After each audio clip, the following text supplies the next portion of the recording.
فتعرفنا على البرنامج الاعدادي اللي غادي يكون عنده، غيدخل نهار 20 في كونسونطراسيون، غيكون عنده جوج ديال المواجهات وديه. واحد غيكون ويكلو ما غاديش يتفرج فيه حتى شي حد، غادي يتفرج فيه ستاف تكنيك والمنتخبات اللي لعبها. الاخر غيكون فيه وغيتنقل بعدا. لا الاخر الاول مع بوروندي ما غاديش والثاني غنشوفوه يعني اللي غيكون مركب الامير مولاي عبد الله، غادي يكون هو المباراه ديال الوداع للجماهير ديالنا. غنشوفوه يحضر فيه الجمهور وكلشي. ايوا الحمد لله. كنت باغي نسولك على ديبار لو 7. وي دونك وحتى لا ديرنيير دات بور لا ليست فينال راه تقريبا في الموا دو مي في جوان ديبي جوان. وغالبا الماتش الاول اللي غيكون اويكلو قدر موراه عاد تخرج اللائحه النهائيه غالبا ممكن تعطيو، حيت كاين لاعبين ربما ما شافهمش باقي ما لعبوش، يقدروا يكونوا لاعبين اللي تمت المنادات عليهم اول مره، يقدر يعطيهم يعني واحد الحيز الزمني يشوفهم فيه. وهما غالبا هذه المباريات الوديه اللي كتكون ويكلو حتى لا فيفا ما كتحسبهمش في الكلاسمون. راه كنا لعبنا قبل من لا كوب دافريك اللي فاتت، لعبنا شي ماتش مع مدغشقر كنتذكر، كنا لعبنا يمكن قبل ما نمشيو لا كوت ديفوار ماتش اويكلو، هنا كيكونوا العدد ديال التغييرات فيه تقدر كتفوت العدد المسموح به، يكون تفاهم بين الفريقين كيتفقوا. غنلعبوا مع بوروندي نهار بالضبط كما قلت نهار 26، وغنلعبوا مع مدغشقر نهار 2 شهر 6. الماتش اللي غيكون في المركب الرياضي الامير مولاي عبد الله بالحضور ديال الجمهور، قبل ما نسافروا للولايات المتحده الامريكيه باش نوجدوا الماتش الثالث اللي غادي يكون عندنا، وغيكون سيمانه قبل من الانطلاق من الماتش ديال المغرب اللي غيكون نهار 7 ضد المنتخب النرويجي اللي غتكون مباراه قويه. هضرنا قبل المقابلات اللي كانوا في الاسبان وفرنسا بان اي مدرب كيختار منتخبات ما نقولوش ضعيفه ولكن متوسطه في المتناول، كتختبر جاهزيه ديال اللاعبين، كتصاوب مجموعه ديال الخطط. وهذا الشيء اللي ما كانش في الاختبار ديال الباراغواي مع كولومبيا والباراغواي اللي لعبنا ضدهم في اسبانيا في مدريد وفي لانس. دابا الان هذا المعطى هو حاضر دابا الان مع الاكوادور والباراغواي. اسمح من كيكونوا غادي لي سيليكسيون كيديروا ملي كتقرب لا كوب دي موند حتى كيمشيو لكاع ديك المدينه وكيلعبوها كيختاروا مع هذاك الفرقه. لا لان شحال بقى ديال الوقت ما بقاش بزاف، كتقلب دابا غير لا كويزيون دي جوور لي زوتوماتيزم، تحاول تويلي لا وكتخاف من لي بليسيور حتى هما. لا حنا دابا راه عندنا ماتش مهم مع مدغشقر، راه مزيان. بعد خطرات بزاف كيفضلوا حتى كيمشي كاع لهيه، وديك لافيل فين كان كيدير ماتش صغيور مع ديك حنا الماتش الاخر هو الاختبار الكبير اللي غنلعبوا مع النرويج. هذاك عزلناه مزيان. هو شوف هو هذا اش كيبين كذلك الفتره اللي جا فيها وهبي ما عندوش الوقت، ماشي سهله. جيتي دخلت دابا الان كيعطي نفس الوقت راسو الوقت ثاني باش يشوف بعض اللاعبين اللي باقي ما تاكدش، كاين اللي غادي يمكن يكونوا في اللائحه بعض اللاعبين اللي ما لعبوش مقابلات الجوج الاولين ديال لانس وديال مدريد، ومازال اسماء اللاعبين اللي كنسمعوها غتضاف ولكن اللي غتسهل عليه المأمورية على السي وهبي اللي غتسهل عليه المأمورية انه داخل في البروجي ديال لا فيدراسيون ديال لا ديريكسيون تكنيك، سو كيفي كان ديما بروش عارف كل شيء معاهم دائما. يعني كندوي على الاكراهات اللي جا فيها ماشي سهله ونتمنى يتوفق، لان علاش دابا هذا البروغرام هذا واختار المقابلات الاولين يعطيوه فرصه كذلك باش يشوف لاعبين، يختبر كذلك بعض الخطط، لانه عنده تصور من واحد التكتيكي مختلف اللي كيلعب به الفريق الوطني. لان بزاف عباد الله كيقارنوا بالكراكي ملي جا لقى الفرقه كاينه اهلا واجده كاينه، هو شدها بيان سور تعرف عليهم داك الشيء يلعب. هنا خص كيصوب الفرقه سي اوت شوز. دونك كاين شويه ديال ونتمنى يتوفق. غير واحد القضيه عزيز كنتي سولتيني شحال من مره البروغرام ديال الامريكان بالنسبه لنا التواجد ديال الصحفيين ديال المغاربه ولا اش قلت لك الاقامه في نيو جيرسي. وي قلت لك هذه شهر ولا شهر ونص. قلت لي الاقامه في نيو جيرسي. لان علاش حتى ذاك التصور قريب لكل شيء نسبيا. دابا كاين الاقامه في نيو جيرسي، كاين المقابله الاولى في نيو جيرسي، المقامه ديال الفريق الوطني في نيو جيرسي، المقابله الثانيه في بوسطن تقريبا واحد ساعتين ونص 3 سوايع بالسياره، المقابله الثالثه ديال اتلانتا تمشي بالطائره هي اللي صعيبه بواحد ساعتين كنظن ديال الطائره، ولا قسمتيها تقدر دير 3 سوايع في 4 باش تمشي في لافواتور. ولكن هذا هو التصور نتمناو، لان علاش تما غادي يكون اولا غادي يكون الجمهور المغربي حاضر، لان كان واحد الجاليه مغربيه كبيره في هذيك المنطقه في ملعب سي اخويا واخا خلف القطب الشمالي كاع ما تقول الجمهور المغربي متواجد القطب الشمالي تلقاه سالاو الوراق سالاو وصلت اثمنه خياليه وتكلمت رئيس الفيفا وقال بانها كتخضع لمنطق السوق للعرض والطلب، ولكن بزاف بزاف لان هذا التوجه اللي غادي فيه في حق ايفانتينو ما بقاش كنا كنقولوا بان قوه ديال كره القدم هي رياضه ديال الفقراء ديال الشعوب ديال، لكن دابا ولاو كيحولوها رياضه. هاد لاكوب دو موند ديال المرفحين لا بزاف، ولكن يشارك فيه دوله كدول فقيره. ولكن راه الدوله سيرتو المنظمه كنتكلموا على الولايات المتحده، ما علاقه انفونتينو زعما دائما انفونتينو مع لا فيفا نو ريان افوار افيك سي لو بي اورغانيزاتور كي لا هو شوف هاد القضيه وايفانتينو هو مع الامريكان. علاش كل دعم ديفانتينو باش يكون رئيس والامريكان بعد التغييرات اللي كان على مستوى الفيفا وعلى الفضائح اللي كانت وعلى الافتحاصات اللي كانت وتورط مع مجموعه ديال الشخصيات، ولدرجه من حتى القرعه راه كانت غدار في فلوريدا، ونزولا عند رغبه يعني ترامب ايفانتينو حولها لواشنطن باش ترامب حضر لها. اذا كان هذا التوجه هذا غادي لنا. علاش ايفانتينو شوف حتى الاختيار ديال الرباط في المؤتمر القادم ديال الفيفا اللي غادي يكون انتخابي ماشي عباطي. اولا كاين قيمه المغرب، ثانيا هو بوابه افريقيا، وافريقيا قاعده انتخابيه 54 صوت ماشي سهل.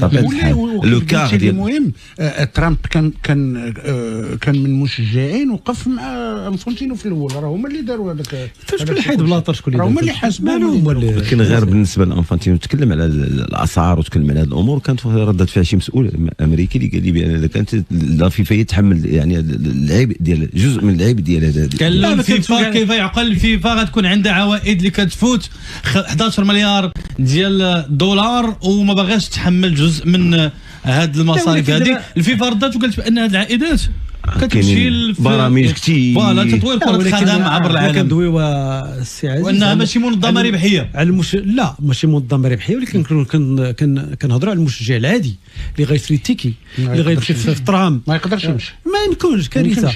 ان كتشوف دابا الاثمنه الخيالي اللي ولات في التنقل هذاك الشيء خيالي. دابا ذاك النهار مع واحد السيد صاحبي كيشوف شي اجونس دايره ان باكيج على الماتش الاول افيك بيتو بغا يمشيو مرته 4 مليون ونص الواحد. راه قبل هذا خاصك التاشيره، لان كنسمع الاتحادات الدوليه الاعضاء ديالها ترفضت لهم التاشيره ديال الدخول الى الولايات المتحده الامريكيه للاسف، لان حسب ما يتسرب الاخبار بان حتى الفيفا تشجع المضاربه. علاش؟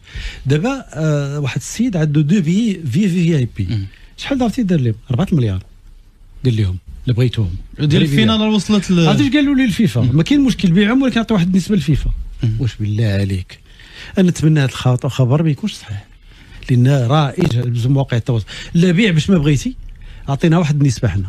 ما يمكنش اصاحبي ان التوجه التجاري بهذا الشكل كيفرغ الكره من المحتوى ديالو والرياضه بصفه عامه.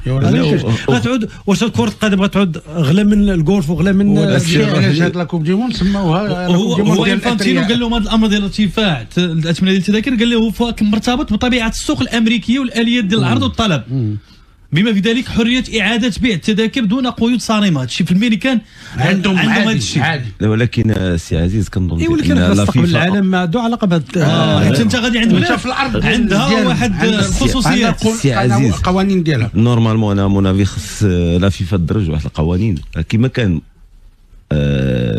معمول به هذه سنوات.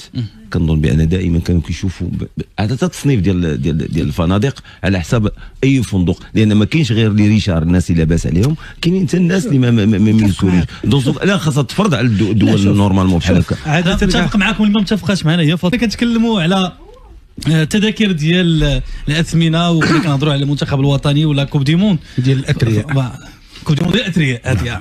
حتى كما قلت رئيس الفيفا فتكلم على القضيه هذه وقال بانها هذه الاعاده ديال بيع التذاكر فهي دون قيود، فهي داخله في اليه العرض والطلب في طبيعه السوق الامريكيه.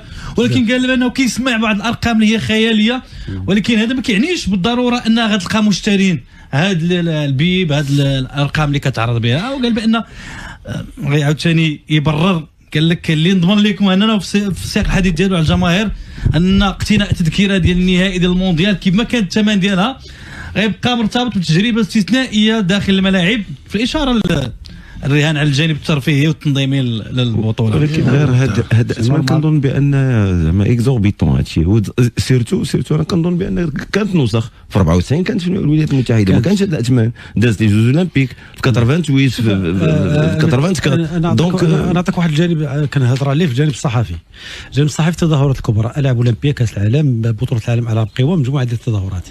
اللجنه المنظمه كدير لك فنادق حسب امكانيه ديالك، مصنفه كل واحد شحال كتدخل لهذيك لا ليست كتلقى دابا الثمن وكتوصل حسب امكانيه. دابا ما يمكنش، دابا خلاوك هذا العرض والطلب ولا السوق ديال ولا قانون السوق ما يمكنش تبغى بهذا الشكل هكا. والا علاش التظاهرات في هذا الشكل؟